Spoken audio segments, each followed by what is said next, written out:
all here. As a quick introduction, we'd love for everyone to put in the chat, and Lemia will put in a reminder there, who you are, where you're calling in from, and your organization name. So our amazing speakers today, I have to be truly honest, I am the weak link right here. I was super excited to get Sharon. She's at Wicked Labs. If you've heard about her, she works with community capacity builders and does this super cool stuff on systems change and complexity thinking. And when she chats, you will see she talks a mile a minute, but you'll absolutely love hearing from her and her backgrounds. Then Silvia is joining us as well. She actually is the Portugal chapter leader, and actually it's funny because Sharon's actually the Australia chapter leader in their native countries with Catalyst. She's a systems change facilitator, educator, so she's a professor as well. I'm Debbie Brock. I call myself the reformed academic. I left academia after 20 years of teaching, and now I am with Catalyst 2030 full-time. So again, in the chats, who you are, organization name, and where you're calling in from. The SDGs is obviously kind of our frame for this, and we'll come back to the SDGs in our work, but because all of these SDGs are so incredibly complex, they're perfect for us to talk about how we go into systems change and use the complexity and complexity thinking when we're looking at these solutions. From a Catalyst perspective, if you're aware of Catalyst, it's a global movement of social entrepreneurs from around the world. We kind of talk about the opening of what is a system. We're working in a movement type environment where social movements are creating social change. So these social entrepreneurs are banding together with impact actors to achieve systemic level change, not just incremental change. Introduce what is systems thinking, and my typo, then systems change, and then our view of collaborative systems change, because it's through the collaboration that we'll be able to go much faster in achieving the SDGs. Now, all of you have been around for a while, I suspect, in this field. I don't have to talk about Peter Senge. I just love how he pulls together this idea of systems thinking and thinking in systems. And if you're an educator like me, you're always thinking about, how do I teach my students to see this bigger picture?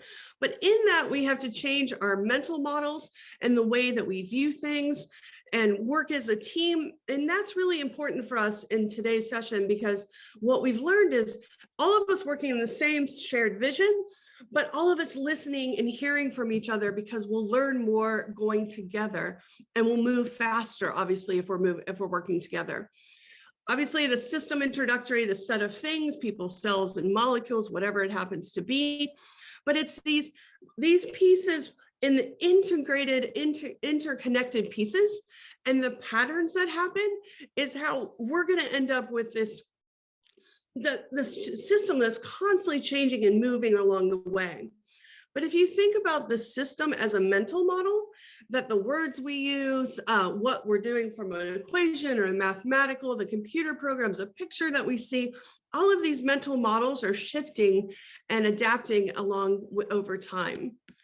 For this idea of the Catalyst collaborative systems change, we start with the systems change. So as we all know, we're looking at the big picture, not the iceberg, which I'll show an image of quickly, but we're looking at trying to understand the symptoms and rather than just the traditional systems, but what's this root cause that's happening along the way, and how do we view this from a systemic perspective? When we look at systemic change, these transformations, so John Kanye will talk about the policies, so whether it's governmental policy change that we have to do to transform that system, the practices that we operate under, the power dynamics is a huge piece of this. So those that have the power, which is a few, to distribute that power to all, and then having it more equitable to change that system. But the hardest thing to change, of course, is those mindsets and the social norms. And for Catalyst, we realized is that for truly to end changing the system, it's the collaborative role of working together with this really diverse group of players, not just on our local and national levels, but in this global level. And we'll see those synergies and interconnectedness, and we'll see opportunities that we wouldn't have seen before because we have this collaborative approach to the system. It takes a lot more time, but our end impact is going to be much greater. Everybody knows the iceberg model, but I like this thinking in systems piece is that we all see the top of the iceberg very quickly. We see some patterns and trends that are happening underneath. But when you look at this like the 6 conditions of systems change, which is part of the Waters report, these structural changes that we're trying to change, how do we shift those structures? How do we shift the relationships between folks? How do we address that underlying structures that have flaws in them and need to be adapted or changed? And then the hardest thing, of course, is to change our own minds. So the mental models, the way we perceive things, our quick hits, our quick understandings, that piece of it is going to take longer. But to truly transform a system, we have to get to that deeper level of the mental models of how people see things. I'll do a quick kind of piece about the complex system, only because this is Debbie's blatant piece of the only reason I'm in this room is because these 2 women I wanted to learn from. And I said, let's do a session on complexity and a complex system and complexity thinking, because I want to understand this better. So in a complex system, there's components and large networks that are happening where there's no central control, there's some simple rules, operations give rise to more complex collective behavior, and this sophisticated information processing and learning from that information, the adaptation and the learning is so important to evolve how to understand this complex system so that we can work to achieve this change that we're looking for. So I'm super thrilled to have Sharon involved. She is the co-chair of the Australia chapter. She's owner of Wicked Labs. She does amazing work. And I'm going to let her talk about complexity science and how this all ties together. So Sharon, off to you. And as you're pulling up your slides, it's just a wonderful opportunity to have everyone here to join us today and to hear from these amazing women. Thank you, Debbie. So I have the pleasure of presenting the Australian case study, and just a bit of background about me. As Debbie says, I'm co-founder of a social enterprise called Wicked Lab that takes a complexity social entrepreneurship approach. And I'm also the founder of Community Capacity Builders, which takes a systems thinking social entrepreneurship approach. And I wear a few academic hats, and hence my love of the theory that underpins this work as well. So what I'm going to do is I'm going to introduce you to a couple of case studies, which highlights the difference between the 2 ways of working. So this is the current situation in Australia, where we're developing a national strategy for social enterprise. And if you can, that's the theory of change. And if you can see in that by column, you'll see that we're taking a mission-based approach, which is a system-led approach, which is influenced by Mariana Mazzucato's work. And then you can see right at the end what we're trying to contribute towards. We're wanting to contribute towards grand challenges or wicked problems. And these are often represented as the SDGs. So this is very much the flavour of where Australia's focus is in the social enterprise sector right now. And so this is the kind of challenges we're addressing. These are called wicked problems or grand challenges. And it's the nature of these problems which brings us to systems thinking and complexity approaches. Because as you'll see, this is a map of the underpinning causal factors for obesity, but this is the same for any kind of grand challenge or wicked problem. Lots of underpinning causal factors, they're interrelated, they've got all these positive and negative feedback loop. If you address one part of the problem, you can have unforeseen consequences in the other part of the problem. And you can see how different people would have a different understanding of that problem because they'll be looking at different underpinning causal factors. You can also see how they will be very context specific because the characteristics and all of those different underpinning causal factors will be different in different places. So that's the kind of problems we're focusing on. And when you're focusing on that kind of problem, in the complexity theory, it says that this is Ashby's law, or the law of requisite variety. So when you've got this complexity in the problem you're trying to address, you've got to have that same kind of complexity in the solution that you're coming to that problem with. And so we take these systems approaches. In the social entrepreneurship literature, there's two systems approaches for social entrepreneurship. One is the social innovation school that goes right back over 40 years to when the term social entrepreneurship was first coined. And this approach, the social entrepreneur in this approach, understands this system. So probably has done a lot of mapping, understanding the causal relationships in the system, and looks at where they can have the greatest impact in the system. So they pick a couple of underpinning causal factors and they develop an intervention to address that. So they use systems thinking tools like the iceberg model that Debbie introduced, and also causal loop diagrams. They're just a couple of tools.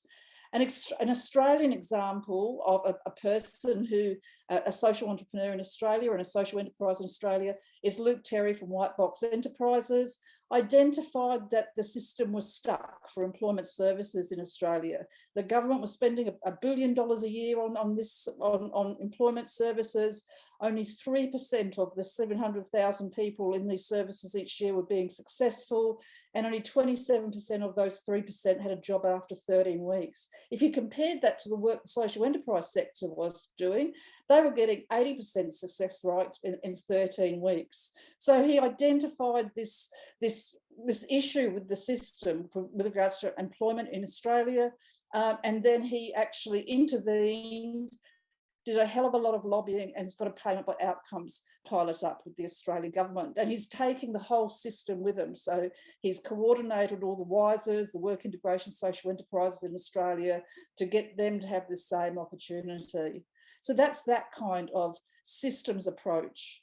The other system approach, which is the approach that Wicked Lab, the social enterprise I've co-founded, takes, is the complexity approach. This is fairly new. This is like 2008, 2010 was when it came to be introduced. This approach doesn't do all of the systems mapping in the same way. It doesn't map out all those causal factors, because it has this kind of idea that as soon as you do this mapping, before you finish, the system's changed because of that, because there's so many things going on. It's always continually adapting. It also thinks that if you intervene in a system, you can have these unforeseen consequences. So it focuses on the whole system at once and transitioning the system from one state to a new state. And so what it does is it follows this well understood transition path. So, okay, we've got this system, we create conditions that influence the dynamics of the system to transition from its current state to a new state that's more effective at addressing the whole problem together. And it's really about getting out of a lock-in situation from the old way of working, and then helping the system self-organise around the new way of working. And there's a whole lot of complexity concepts to do with systems dynamics which influence what you're trying to achieve to get those kind of transitions happening. And to do that, you create conditions, like you disrupt the system, amplify the actions, stop it going back to the old way of working, etc. And there's a whole lot of initiative characteristics that come from complex systems leadership theories that can help you achieve those conditions. And if you choose to go into the activity for the Australian case study, this is what we'll be looking at. The case study for this one is Moving Feast in Australia, which is a thematic network of social enterprises in Australia that's looking at a fair, regenerative and connected food system. Amazing. First year, 80 organisations involved, 8 core social enterprises, 10 social enterprise partners, 7 support organisations, 25 funders, 30 community organisations. These organisations had initiatives that were addressing different parts of that food system problem, and they're transitioning it to a new state as a whole ecosystem. And so that's their goal. They're using Wicked Lab software to assist them with that transition. So the software helps map the transition of the systems. And that's me done. I think I did my 10 minutes. Great. And as we're transitioning into Silvia, because we have such an amazing group of folks who are are participating with us. We would love for you to ask any questions that you have or any insights along the way. So I'm going to open it up to all of you and ask you to share your insights or thoughts or introduce yourself. We're happy with that too. And so I'm handing over to Silvia Lopez, my partner here tonight from Portugal with a Portuguese case study. So if anyone has any questions real quick or want to jump in. No problem. Silvia, up to you. All right. So yeah, thank you so much. I'm so glad to be here. I'm Silvia Lopez. I'm going to share with you this case study from Portugal.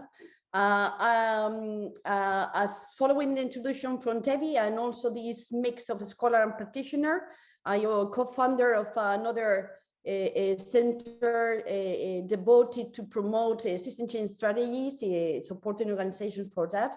And I co-chair the chapters of Catalyst 2030 in Spain and Portugal, which is absolutely my pleasure.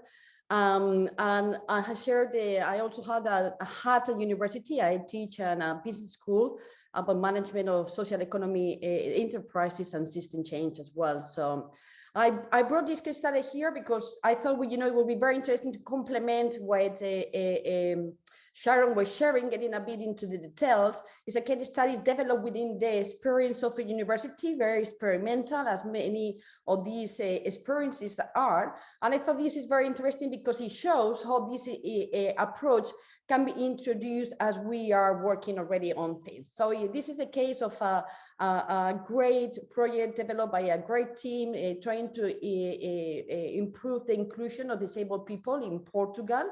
And they tried to really figure out that in order to do that, they had to build a network with the people that are involved in the problem and could create through participatory methodologies a solution with all of them. So this all started in 2017, and I got invited to develop a system change strategy in 2019 as the results.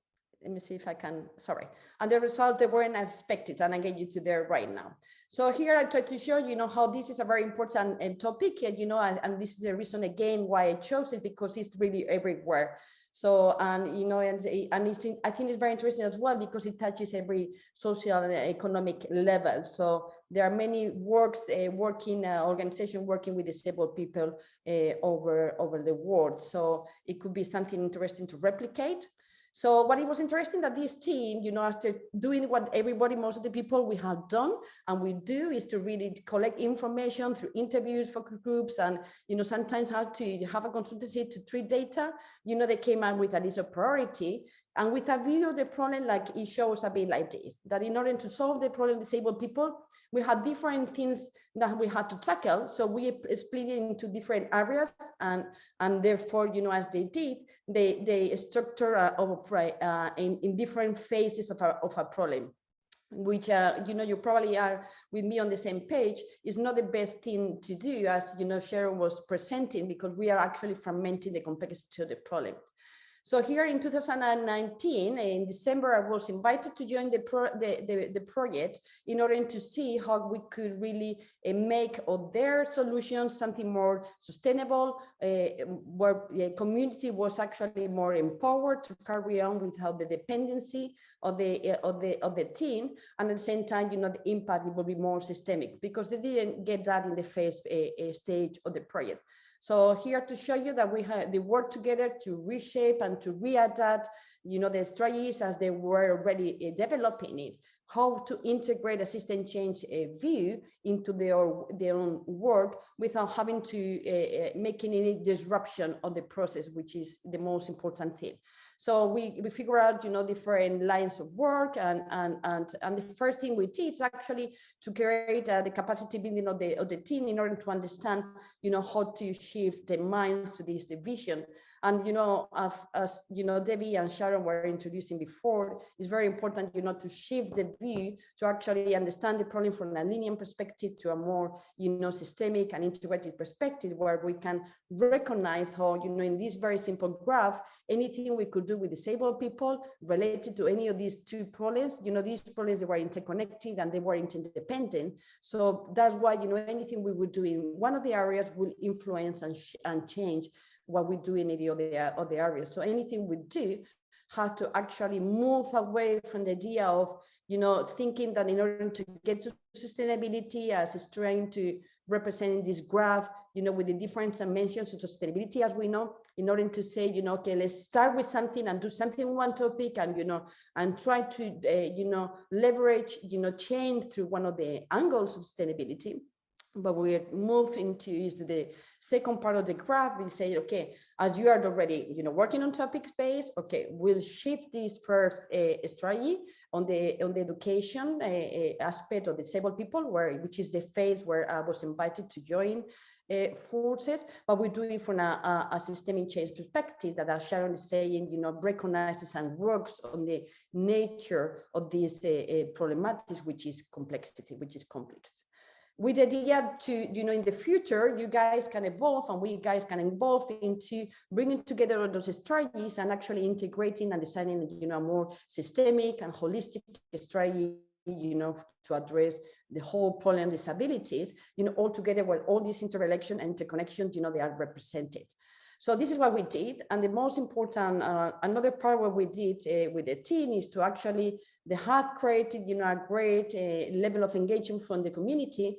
They knew that diversity and bringing the people and creating networks, it was an important thing, but that wasn't enough. Why? It's mainly because they had this view that, they were there to actually, the community was there to validate the data. So they were there to actually manage and coordinate the project in the very traditional way that we all know, but that wasn't enough. So they had, this diversity of people, but they had to split in different councils, with different capacities and roles. So what we did is actually to integrate and create a space where all the stakeholders were together. And actually, no, we didn't have to have all of them, but we needed to have all the accountable stakeholders. So we work around the idea of creating a system map that, we structure, first of all, in a problematic map, in order to move from the data we have, for the interviews and focus groups. So we translated all that into finally a system map, but we could actually understand, as Sharon was presenting, what is the nature and the dynamics of the problem we're trying to face. And therefore, we could identify on one side, as I was saying before, who are the accountable participants that we need to have in the table. So therefore, we invited some more people to join the conversation. And therefore, we created a whole process of sense making where we could, working on this tool, move towards what Sharon and Debbie are pointing as well, this idea which is behind the iceberg, all the level of change that we need to achieve from, first of all, seeing the problem as with a whole picture altogether, so we start, using these tools to really recognize all the different fragments and pieces and perspectives that we have from our own angle of the situation, they come together. And from there, to the bottom of this iceberg graph toward, what are the mental models that support the way we are acting from our own roles into this problematic. So we design a whole interactive sales-making process. As in the graph I was showing you before, have a whole strategy shift in terms of how to integrate these ideas of system change. So we had the capacity, the team were ready to face and to lead, to have a new role into leading the conversation more as facilitators, and instead of more project managers. You can see the picture here on the left. We had to change all the materials we were using in order to, integrate the system change perspective into the canvases and all the levels of management of the project we were using. That's what I'm trying to represent this picture in the middle. And we had, they did a great work for that.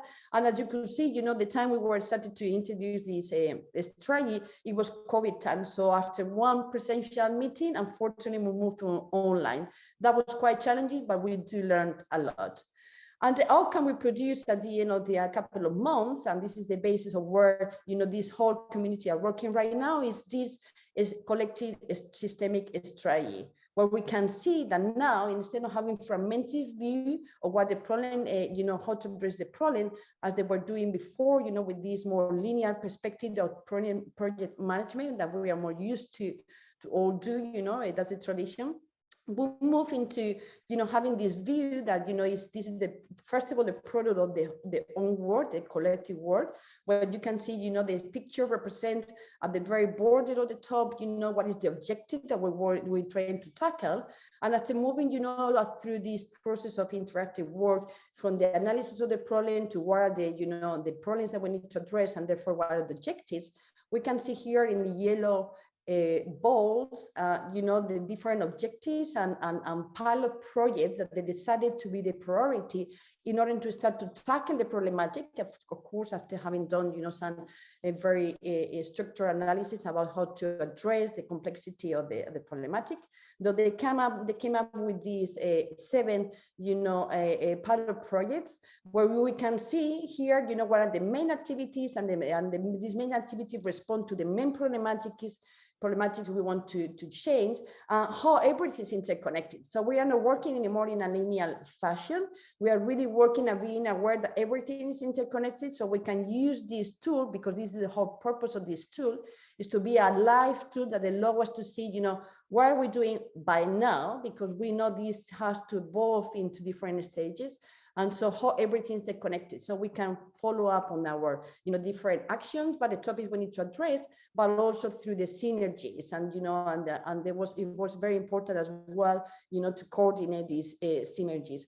But the important thing is that we are working on different aspects of the problem, but in a synchronized way, and, you know, always looking at the whole target or goal we want to address.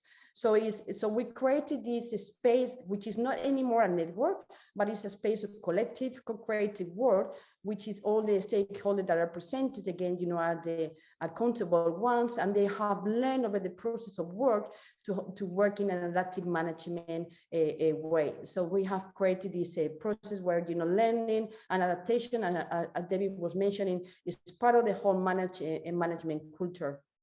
And of course, you know, very important aspect, just to conclude, is that, you know, the governance is behind. So we've been working to empower people to take accountability on their role to shift the problem into a solution. So we, as I said before, we adapted and provided them with the tools to actually be able to monitor and to evaluate the impact, and to see and to be able to have a picture of what are the collective impact they were creating. So what we are proposing to work in the breakout rooms that Debbie is going to announce right now is to actually work through the main mind shifts that the team and this project in particular had to go through. And also, you know, I tried to summarize it not so much into the case studies, but in very much into the reality of most of the organizations we work with. You know, the paradigm they use usually about the end game solution. So how to shift that into a system change perspective, the and or dilemma, how, you know, how to choose and you prioritize, is there what we need to do, the idea of what kind of participants we need to do it, and what kind of the management strategy we need to use, how to move from the linear causality for a more complex causality perspective, and also, you know, how we dealt with the idea of the, you know, we have one strategy that, you know, will solve this problem anywhere in any other context. And we know already, and as Sharon was pointing out before, you know, these processes are they are context dependent. So we don't work with that approach. It's from a complexity and systemic change perspective. We have a different perspective. So this is what I'm inviting you to join the conversation in the breakout rooms in order to deep into this discussion later on. Thank you so much. Over to you, Debbie. I'm going to take some pause here for 5 or so minutes, because I do want you to ask some of these questions now when the whole group is together. And Dora, if you want to unmute and ask your question, or I can ask it for you. It's always more fun to hear from all of you. Sure, yeah. My question is very simple. Like, who defined what active life was, or what it meant, and how it looked like? So the mental models side of things that you're looking at, can give some insights on those? Sorry, I didn't understand the question. Can you rephrase it again? Sorry, the connection just cut at that moment. Debbie, can you rephrase the question again? Yeah, sorry. You were talking about active life, and I was just wondering whose view of active life was the main driver behind this project or work. Right, so you're talking about active life, you know, mainly like part of the problem we're trying to address, isn't it? So here the problematic, if I understood Dora, the question rightly, is that, you know, disabled people with disabilities, sorry, you know, in order to get to the final outcome of having an active life, you know, they face, you know, problems in terms of, you know, access to the employability or job market, and also to the education. So that was the whole target we wanted to have, that, you know, these people. Yeah, sorry, yeah, I understand that. I'm just wondering, like, how do you define active life, and whose definition was important here? All right, thank you, Dora. So active life was defined by the people participating in the project. So the way they define it as an active life is, I guess, is, you know, to really be part, you know, of an efficient and be able to contribute to the social life, and at the same time be able to have an equal return from society. That was in those lines. Nice. And Silvia, this actually ties nicely to what you talked about, having these multiple stakeholders involved and why those voices are so important. Can you talk a little bit about how it's not just doing some simple interviews, you're really spending a lot of time with folks to understand the whole system? Yeah, I mean, yeah, it's very important, you know, that's, you know, that we really engage in, you know, the different parts of the people. And, you know, this is not a, you know, process that goes overnight. It's really important, you know, we start with the core of the people that really are engaged into the problematic. And as we getting, you know, a collective understanding of what the problematic is when we start to recognize what are the pieces that are missing and where are the people that needs to be seated in this table and this conversation in order to complement this picture.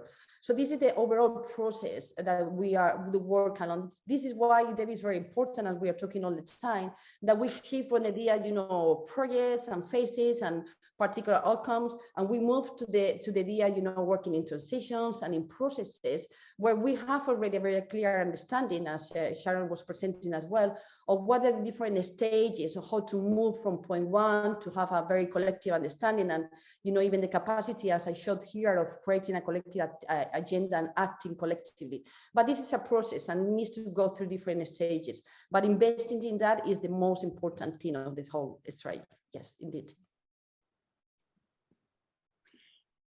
Dora had also asked about the mental models. So Sharon, how do you shift these mental models, and what are some of the more common mental models that you're always struggling with in this work?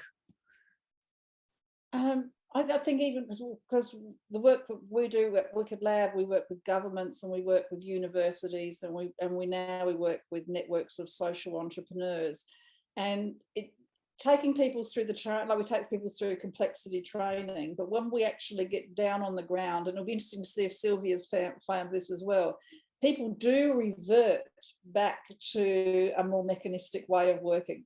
And I think a lot of that has to do with the interface between the work that's happening on the ground, addressing these complex problems through multi-stakeholder type of labs or collective impacts or whatever methodology you're using. But you normally are doing your work under some forms of governance systems, whether it's government or whatever. So you've got these hierarchical kind of institutions that you're answerable to, and you're taking this emergent adaptive way of working in how you're processing work on the ground. And so people knowing what they've got to give back to their organisations, they revert back to this mechanistic cause and effect control type of way of working. So that's that mental model is the big paradigm shift with this way of working. And so it's being able to manage that interface between the government way of working and governance way of working and this adaptive way of working. Oh, Dora's got lots of questions. Is it possible to work with predefined outcomes and complex adaptive systems? Ooh, that's a good one.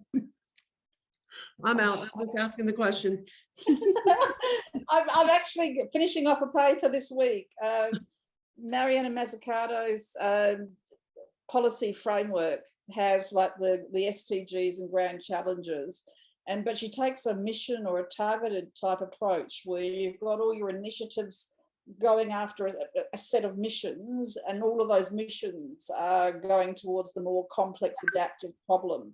And I guess I'm really interested in using the SDG targets for those missions, those targeted missions, and having initiatives go to those. So yes, if you'd asked me a year ago, I would have said no, but now I'm a believer of yes. And I've done a lot of work with governments with addressing their needs for reporting, and we measure transition as systems change. But they also require to measure the outcomes for initiatives as well. So I don't think it's a one size fits all. I mean, the initiatives themselves still achieve outcomes. Like they still do use program logic for their development, etc. So you're kind of like addressing complicated problems that take a cause and effect logic, a whole heap of those within a complex problem where you're focusing on measuring the transition. So I believe you have to combine the two. Great. And I think there might have been one more in the chat. I better check. So if what we can do then is we're going to go into these breakout rooms, and in these breakout rooms, we're going to you can pick the Australia case with Sharon or the Portugal case with Silvia. You can pick your room. If you happen to be on a phone, just let us know in the chat and we will put you in one of those rooms. So we will open up those rooms now. And again, you can pick one of those rooms and we'll have a discussion on each one of those and try to use some of these concepts and think about these things as we're in these breakout rooms. So hopefully I think you'll all enjoy that. So to another discipline, and the language is a bit different, but there's this key concept like attractors and self-organization and emergence. So if you can nail some of those, and feedback loops, and so if you can nail some of those key concepts, it's a lot easier to move from one, I guess, theoretical lineage to another with regards to your reading. But even being aware that there is these lineages. I was very lucky because in my world, I went to a conference and met my guru, and he kind of like fed me with papers on a particular stream of thought, and I was very fortunate. So stick with the one for a while until you get comfortable, and then branch out would be my recommendation.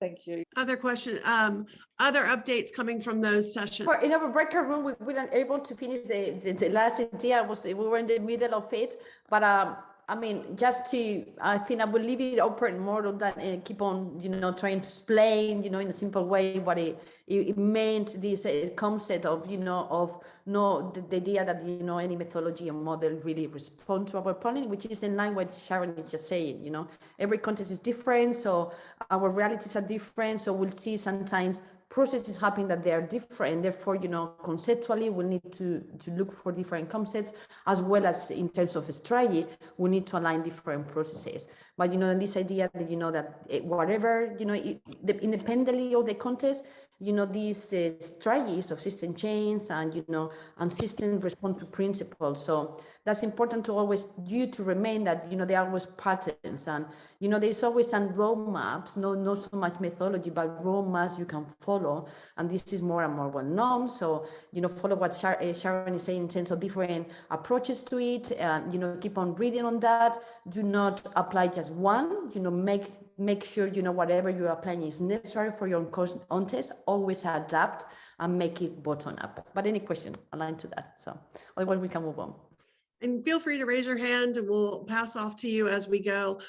Silvia did include two more slides. And as we said, at the end of the session, we'll email you the slide deck, the video, and you'll have access to everything so that you can share, learn, and share it with your own networks. But she does have one on the strategy readiness diagnostic and the systems change and strategy readiness diagnostic for systems change. They're two different things, but I thought they were interesting. Yeah, absolutely. Very quickly, just to say, there's this in line, it's for you guys to have, in line of what we just discussed, not to make it more complicated, questions that you can use to see where you are on this, in these different elements that they are key to move from the project perspective to a more systemic solution perspective. And, we are here always to help you. You have the emails at the end, come back with any questions. It's a pleasure. Wow. You were all just discussing in the breakout rooms. Tuba, go for it. Actually, I have another question related with what we have discussed in the room. So I was wondering, do you make a map, or would it be helpful to make a map to list of the organizations that are offering those characteristics that you have mentioned, Sharon, in our breakout room? Or have you? Yeah. You do that? Have you done that?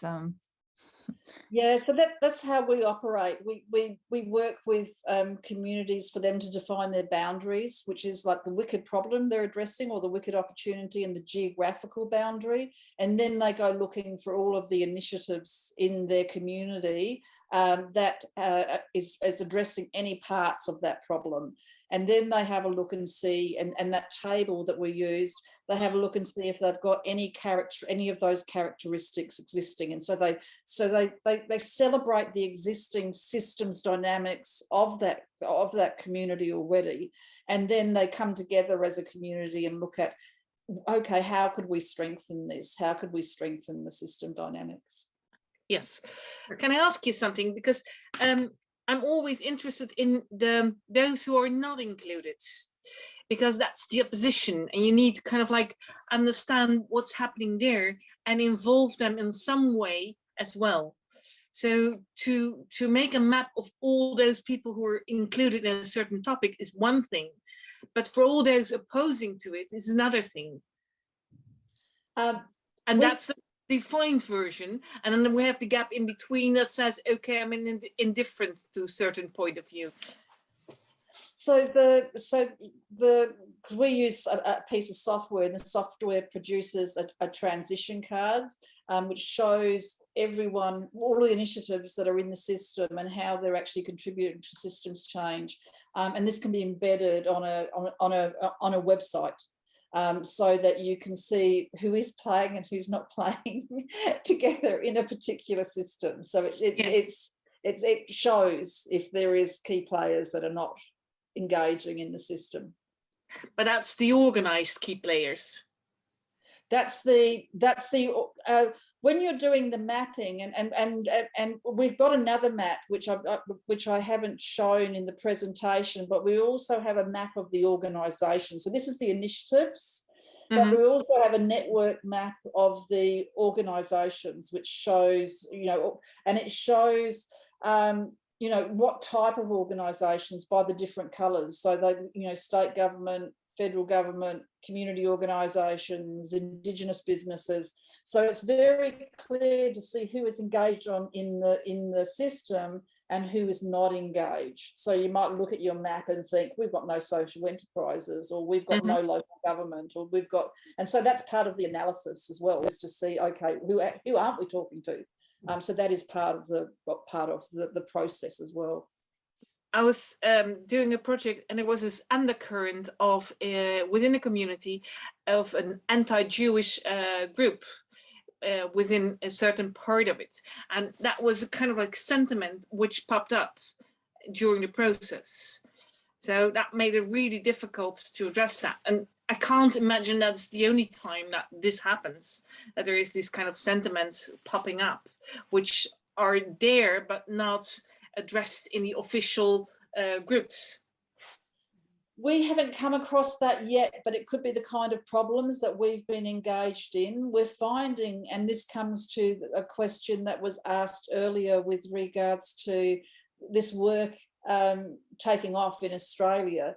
The government departments and the sectors where this is really easy is in environmental, because of the fact of they understand systems sort of thing, because it's like part of what they do.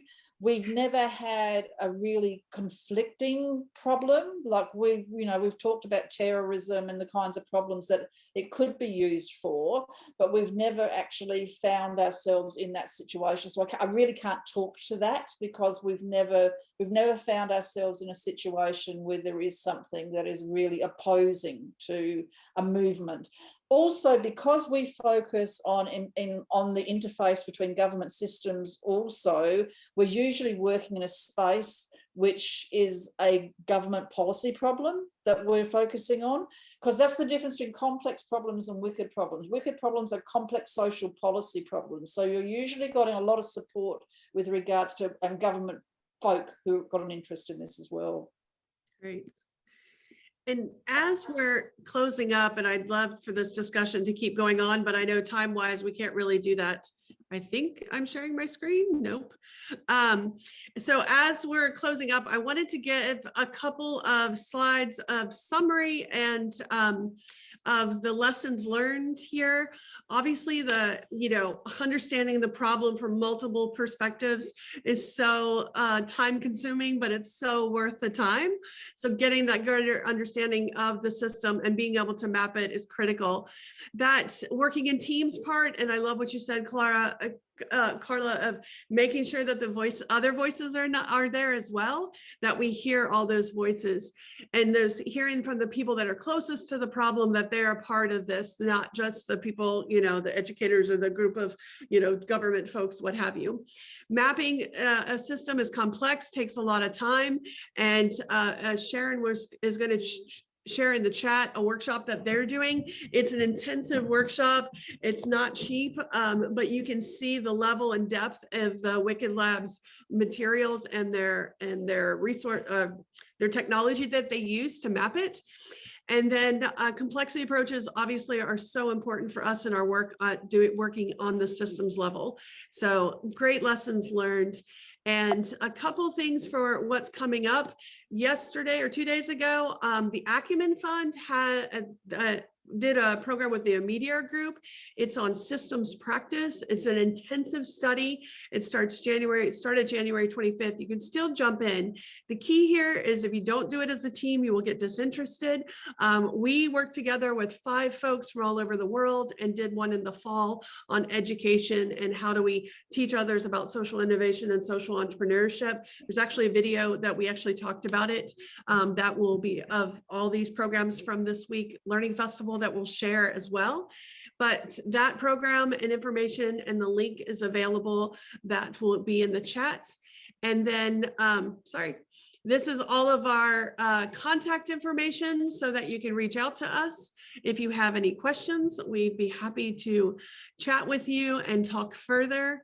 And we do probably have a couple, 1 minute left if anybody wants to say last closing remarks, Sharon and Silvia. I would just say, don't be disheartened if you're finding people haven't got an interest in systems, because it is a movement and in your community, and just find your kindred spirits, and between you will start a movement and people will move in this direction. Yes. Very much in that line. Yeah. This might seem very overwhelming, but it can be very simple. What is very important, and I have it in my experience, is that intuitively is there, people that we work in the practice, we live in a world that is complex, so we want to work like that. So don't feel fearful, just start, little by little. You never, tackle the whole complexity as once, like we'll never, we'll try to do to the Everest top if we are not ready. So go little by little and, be clever. And, ask for advice to open up. It's about opening up and asking people and involving people and opening up the conversation. And you will learn as it goes. And, there are courses and resources will come up and we'll be all ready to get there. Just go step by step, but it's absolutely possible. All the best.